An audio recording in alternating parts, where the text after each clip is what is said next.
on peut dire aussi qu'ils avaient des mœurs cruelles à nos yeux. Par exemple, cette habitude du sacrifice humain. La clope et les serpents en plus. Alors, je vous ai dit qu'ils avaient un calendrier. Ils étaient très très très avancés au niveau de la connaissance des astres et du mouvement des planètes, etc. Et leur architecture est implantée par rapport justement à ces événements astro. Par exemple, je crois que je vais trouver. Ah oui, ça c'est les phases de construction de tous ces talus. Ah oui, il ne faut pas que ça tombe, hein, toutes ces grosses pierres. C'est quand même assez spécialisé pour arriver à une peinture murale. Donc évidemment que les cérémonies avaient l'air extrêmement... vous voyez ici le lieu typique. Paradis du dieu de la pluie. La pyramide du soleil, donc elle fait 70 mètres de haut et elle a 240 mètres de base, avec 5 assises. Voilà, bon, pour le reste, alors les apothèques. Ben, voilà, celui-là, figurez-vous qu'il est, je crois bien, à Bruxelles. C'est pas celui-là. Il y en a un qui est pas non plus. Il faut que je le vérifie, pardon. On en a un à Bruxelles qui est magnifique. Non, parce que là, oui, il est sublime. Hein.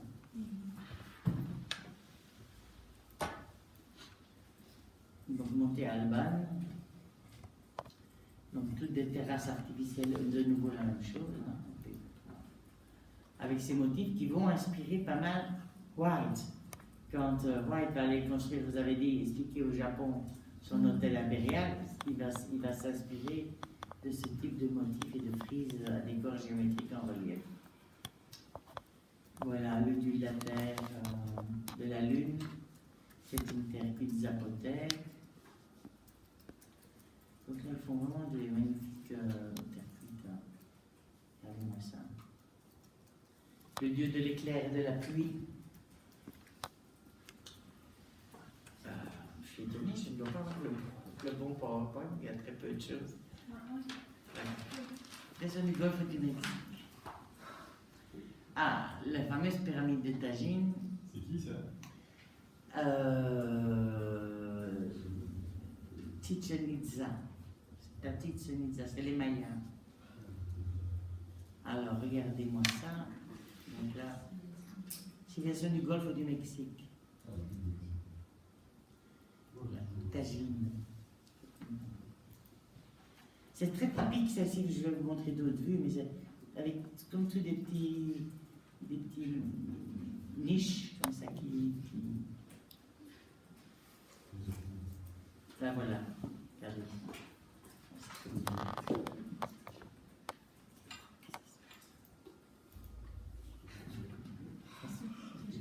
Celle-là, très longue, sur le schéma on les reconnaissait bien.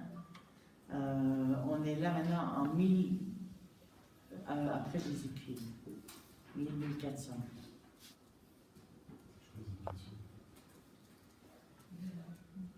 Regardez ça, c'est lui de face, c'est lui de dos. Hein. Un petit enfant dans ce spectacle d'Amérique.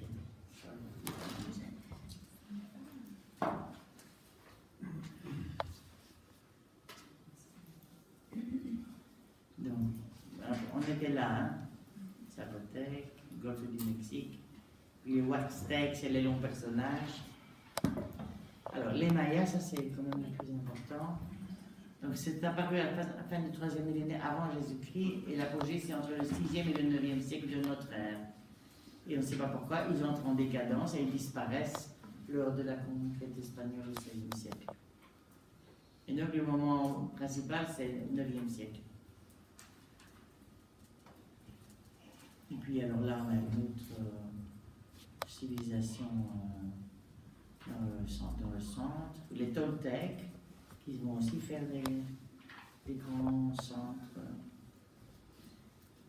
Les Aztèques. Donc, civilisation maya, elle a produit l'architecture monumentale la plus impressionnante de toute l'Amérique et est à ce titre la plus grande civilisation précolombienne. Il subsiste d'importants vestiges de temples et de palais à Chichen Itza, Uxmal et Mayapan. Les temples se dressent sur une vaste pyramide tronquée et que gravissent des escaliers droits très raides. Le plus raffiné est le temple des guerriers à Chichen Itza. Les palais possédaient plusieurs étages. Alors là, on a un vase à offrande représentant le dieu du soleil, première époque de l'art maya, musée de Mexico. Alors, le site de Ixpujil, c'est la tour pyramidale sud de l'édifice principal de Ixpujil. C'est comme une fausse pyramide, comme ça, surmontée d'un pseudo-temple. Et alors, elles étaient par paires, les tours. Et on ne sait rien vous en dire de plus. Alors, Chichen Itza, ça, c'est peut-être le plus célèbre de tous.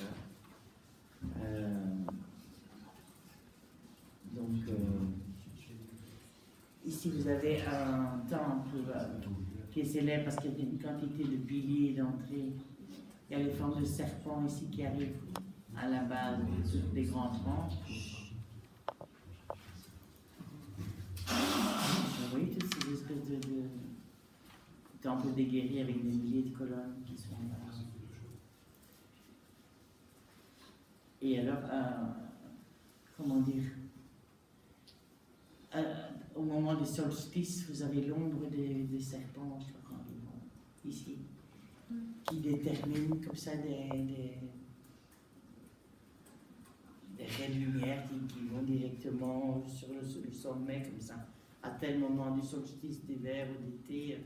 C'est vraiment fabriqué en union avec l'univers. Au moment précis des équinoxes de printemps et d'automne, le soleil produit avec les arêtes de la pyramide une ombre portée qui font croire que les grosses têtes de serpents au pied des escaliers de la pyramide sont prolongées par le corps ondulé d'un serpent. Entre autres. Alors, vous voyez ici, ce sont vraiment des hauts reliefs. On a enlevé le...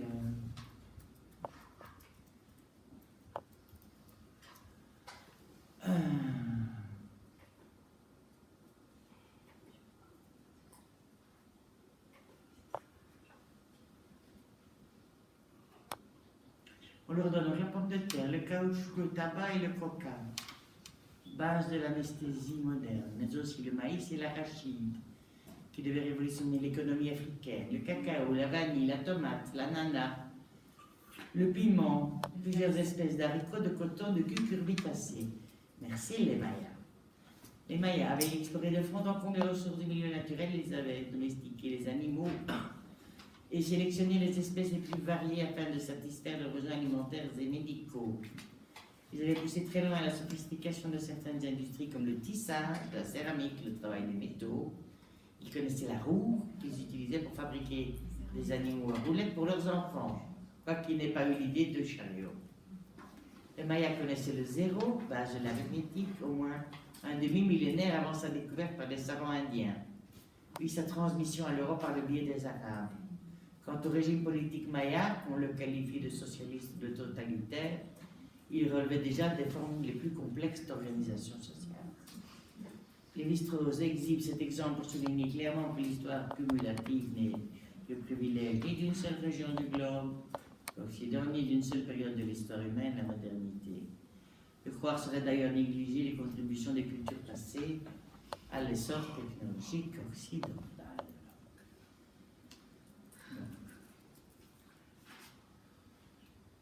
Chichen Itza, le temple des guerriers, voilà, plusieurs étages. Parfois, les édifices étaient construits sur plan rond, telle la tour que je vous ai montrée, le caracol, l'escargot, à Chichen Itza, que ça va me destiner aux observations astronomiques. Presque toutes les constructions étaient massives et ne comportaient pas de grande portée. Les Mayas ne connaissaient ni la voûte ni l'arc appareillé. Les seuls porte-à-faux réalisés étaient traités en encorbellement, comme par exemple la voûte triangulaire du palais du gouverneur à Uxmal, que je vous ai montré tantôt. Certaines constructions étaient dotées de colonnes, comme l'exceptionnel ensemble des 1000 colonnes. Ça, c'est le texte que je vous ai donné, hein, et c'est ce qu'on vient de voir, la tour, la pyramide. Parfois, donc, c'est ce qu'on C'est la même chose. Ouais.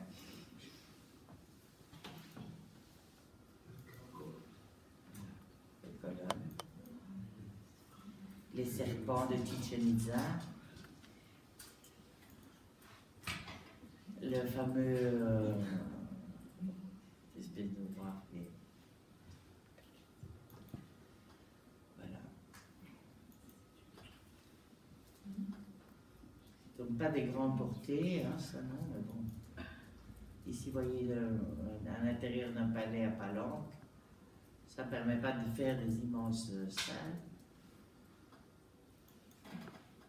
Ah, regardez ça, je ne sais pas si vous voyez, c'est beau. C'est plus net chez moi que chez vous. Donc, ceci en plus c'était coloré. On a la chance ici d'avoir un relief qui a gardé ses couleurs. Hein. Et ici, carrément, vous voyez une salle avec des fresques.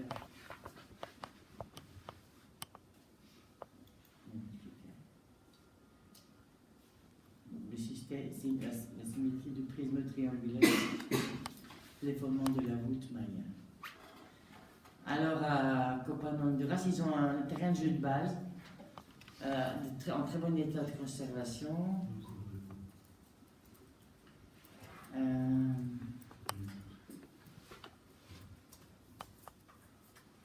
Donc c'est du jeu de pelote. Il était bien plus qu'un simple sport chez les Mayas, c'était un rituel religieux symbolisant la lutte entre les forces vitales du monde terrestre et le monde inférieur correspondant à la mort. Voilà le terrain de Juban et Copan.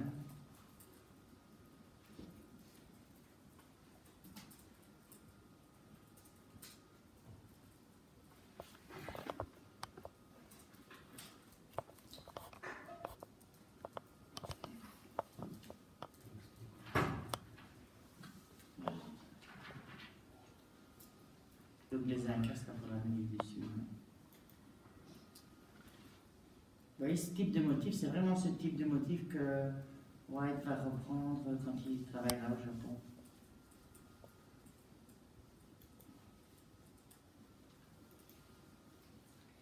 Alors ça, ce sont ces fameux dessins qui malheureusement sont brûlés, vous voyez, par les colons. Donc il en reste très très peu. Et évidemment, on apprend énormément avec ces codex. Alors, les Toltecs, ça c'est aussi une civilisation qui produit des éléments, des cariatides gigantesques à Tula, à Chichen Itza, des vastes sortes pyramidaux des temples, et la sculpture se détache avec un relief. Voilà, Tula, un temple, et les cariatides de Tula, j'espère qu'on va les voir, les voilà.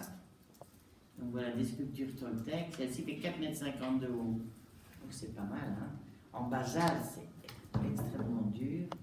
Ça date du Xe siècle après Jésus-Christ. C'est une des mieux conservées du groupe. Revoilà des statues, vous voyez, on a ici au moins 4. Donc des piliers en forme de guerrier.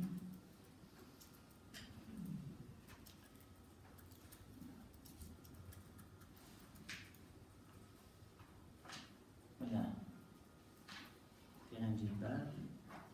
Temple avec la fille du serpent en plume. Donc tout ça est accroché sur la montagne. Ce sont des endroits extrêmement difficiles à atteindre, avec des pierres lourdes, etc.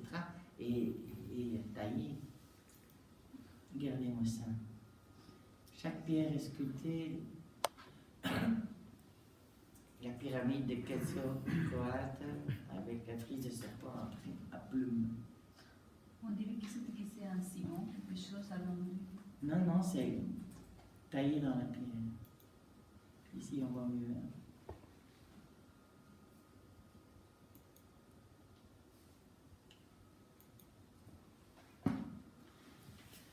Au moment des décimés par la conquête espagnole, les Aztèques avaient atteint un degré de civilisation extrêmement élevé. Et encore ces masques aztèques.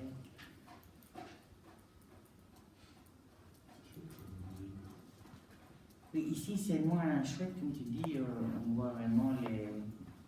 Mais c'est fait par les Espagnols, évidemment, mais ça correspond quand même, vous voyez, il a arraché le cœur, là.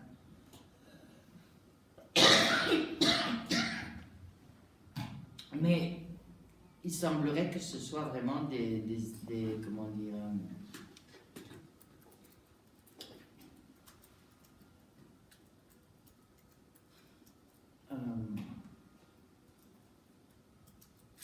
un sacrifice. Ce sont des sacrifices qui vous anoblissaient de donner votre fils aîné, etc. C'était chaque fois un cadeau aux dieux précieux. Regardez au passage que leurs vêtements, ça n'a pas bougé. C'est cette cape, le pantalon et la petite blouse avec un petit col en V.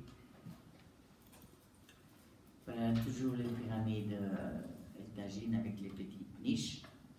365 niches. Que c'était peint en couleur vive. Tiens, ça c'est, on dirait du jade, oui, c'est de la jade. Les magnifiques.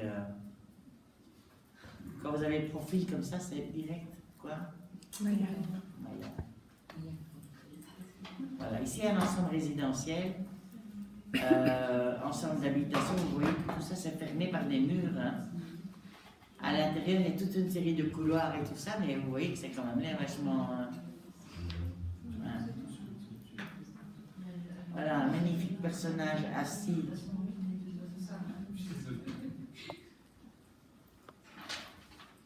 Celle-ci est à Bruxelles. Oui, Bruxelles, Musée Royal d'Art et d'Histoire. Je crois que ça vaut la peine d'aller faire un petit tour au Musée d'Art et d'Histoire, au cinquantenaire. Oh, regardez ça, quelle magnificence.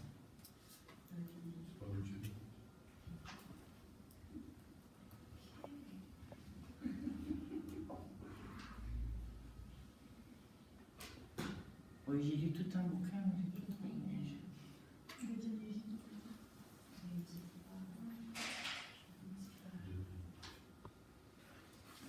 Ah oui, ça je voulais quand même vous signaler aussi. Bien sûr, c'est à l'emplacement d'un temple que les chrétiens ont décidé de construire leurs églises. Donc ils ont rasé, ils ont mis à la place l'église chrétienne. Et comme depuis la Renaissance, vous vous rappelez, l'homme était redescendu sur terre et il avait commencé à voir les choses par rapport à l'homme, à la Renaissance. Et donc, il a commencé à rêver, l'homme aménage la planète, comme je dis, vous voyez, les jardins à la française, les carrés, les formes de la mathématique qu'on inscrit dans le sol. Chez nous, ils ne savent pas franchement le faire, parce que le sol est occupé. Par contre, quand ils arrivent là-bas, ils ont place nette. Et donc, ils vont construire là-bas un urbanisme idéal, si vous voulez. L'idéalisme de notre urbanisme, qu'on va y arriver peut-être un petit peu au XVIIIe siècle avec les places royales et tout ça, là, en pays conquis, ils n'ont rien. Donc voilà, ils vont faire des espèces de grandes esplanades avec l'église bien où on peut reculer pour la voir, vous voyez, qui domine bien l'espace, etc. Voilà. Donc Philippe dans une loi de 1573 qui est la première loi d'urbanisme de l'époque moderne.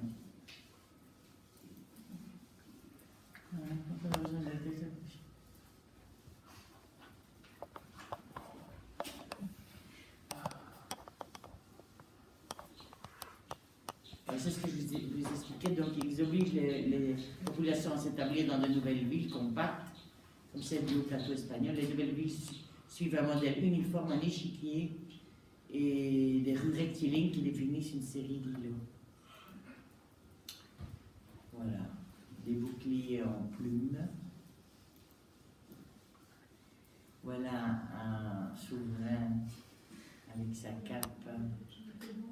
Et ça, c'est très typique, la manière de nouer pour le Christ, on appelle ça périsonium, là, on va dire en pagne. Cape de coton fondu.